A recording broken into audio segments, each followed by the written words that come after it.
It's meal prep day, or at least it was for us yesterday. This year, my husband and I have set ourselves a goal to have one day a week that we help our future selves out by prepping a couple meals or food items for during the week while our daughter is napping so that we don't default to takeaway as much as we did last year.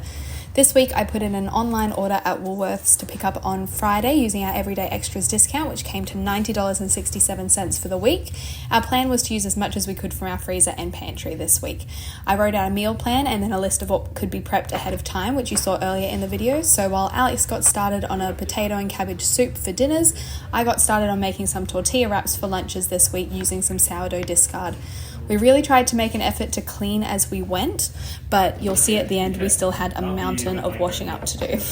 I made some cookie dough the night before, so I got that out to start cooking in between other things, and then got started on some overnight Weet-Bix for breakfasts, which was really easy to make. It just had 2 Weet-Bix in the bottom with a splash of milk, and then we had some yogurt and protein powder mixed together to put on top, and we just topped this with fresh fruit in the morning when we had that. We also had some leftover bread in the freezer, which we turned into bread and butter pudding, but by this point our daughter had woken up, so that slowed down our progress a little bit while we took turns looking after her. I finished up the bread and butter pudding and popped that in the oven, and then got started on cutting up some fruits and veg for snacks and lunches while Alex started blending up the soup. The soup looked really interesting because we used red cabbage that we had left over in the freezer, but it tastes really good. It just tastes like potato and leek soup. And then here's that mountain of washing that I spoke about earlier. I then went on to making some mayo for our lunches. We haven't bought mayo in a while now because it just seems to taste so much better homemade, and it doesn't take too much extra time. It was just an egg, some garlic, some mustard.